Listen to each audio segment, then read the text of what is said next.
winning America's Got Talent. Now I think he'll have a show in Las Vegas. But I love watching those inspirational stories. I love watching that. Now, there are some really goofy acts on America's Got Talent. And so those make me laugh. And that feeds my spirit too, because I just need to laugh sometimes. American Ninja Warrior, the strength that those individuals have, the pressure that they put their body through, but what they feed their body to allow it to perform at that level, to me is absolutely positively amazing. So I want you to be aware of what is it that you're watching, right? The last thing you want to do is watch a crime show at the end of your night and then go to bed. Do you think that you're going to have sweet dreams if you're watching a crime show and then you want to go to bed? No, you're going to dream about that crime show, or that's what's going to be in your mind, is those negative components from that particular show. So you want to just really be aware of what you're watching as well as what you're listening to. So I have some very interesting statistics. Let me say that again. Statistics about social media, because maybe you're not watching television at all, but maybe your guilty pleasure is social media.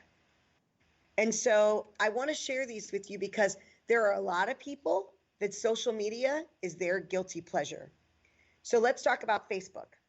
According to Sephora Digital Marketing, as of June of 2019, 2.41 billion monthly active users are on Facebook. And that's an 8% increase over 2018. 159 billion people log into Facebook daily. 300 million photo uploads each day, and there are 5 new profiles created every second.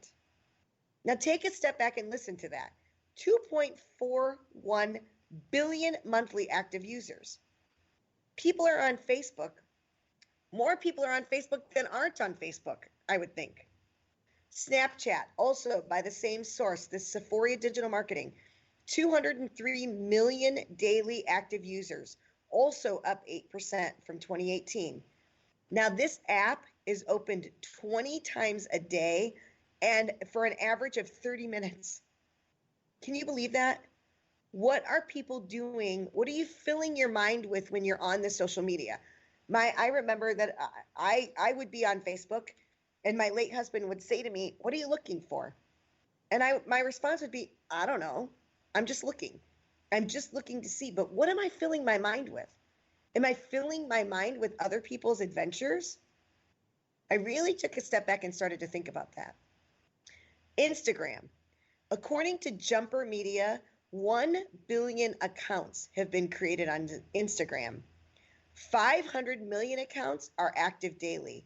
95 million photos are shared daily. And 38% of the users log in multiple times a day on Instagram. So why is this important? First of all, again, same question. What are people looking for in social media?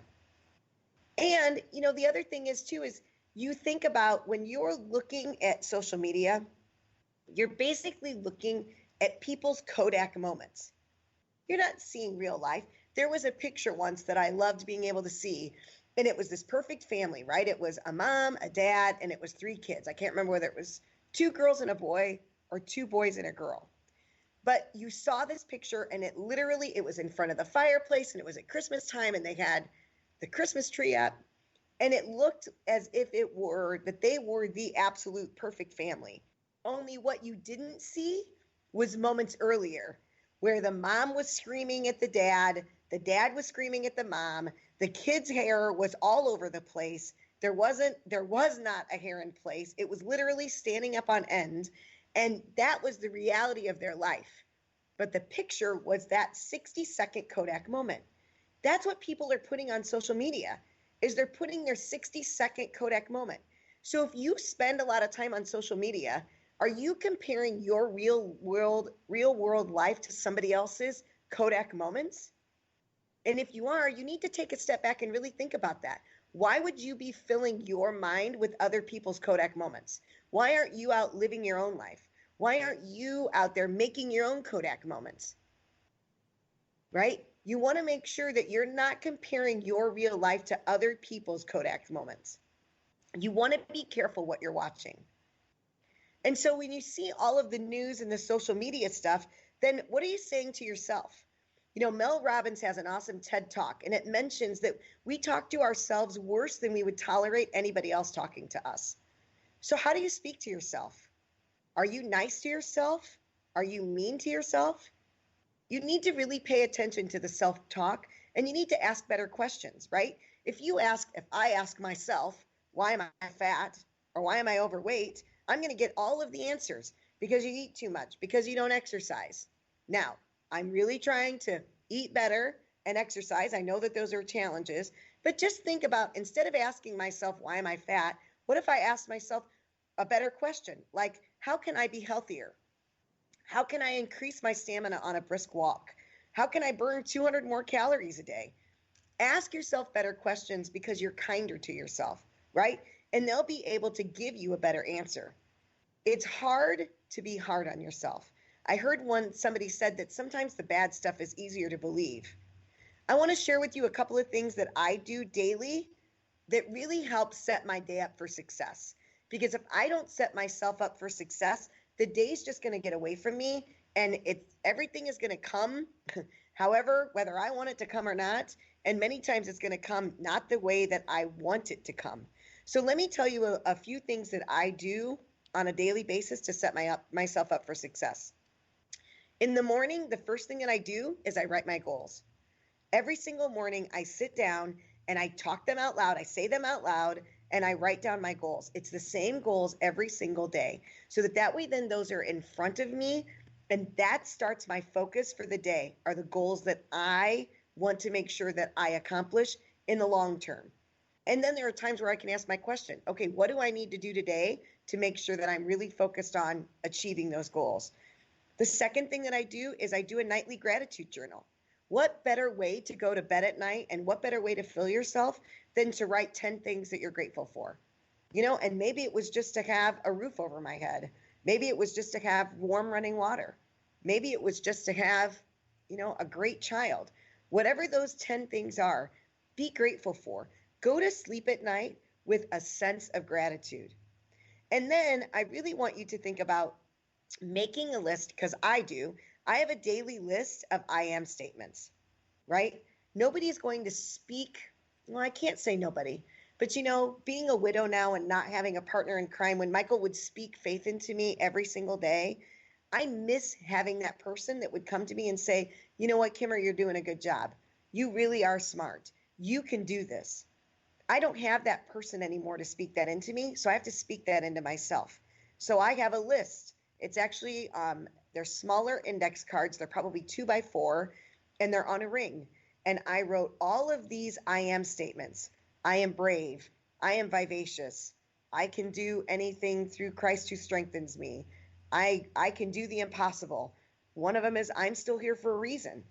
I have to create my own I am statements so that I can fill myself with that faith on a daily basis, because I don't have that person that in my life that was my partner that loves me unconditionally, that would actually speak those words of faith into me. So I have to do that myself. So I want to encourage you. So I want you to take this challenge the next week. Let's see what would happen. So only listen to uplifting music, right? Don't put anything that would bring you down. Just take your Alexa, put it on Pandora, come up with something that would only give you uplifting music. I want you to stay away from social media, or maybe even just limit your social media. See what would happen if you weren't getting a glimpse into everybody else's life, but you were concentrated more on what was happening in your life. Every morning, get up and write your goals.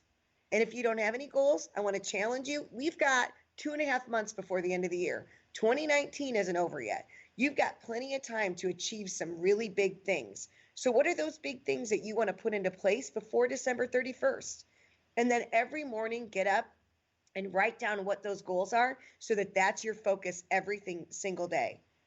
Every evening, write down 10 things that you're grateful for. Try and go to bed with an attitude of gratitude and with gratefulness in your heart.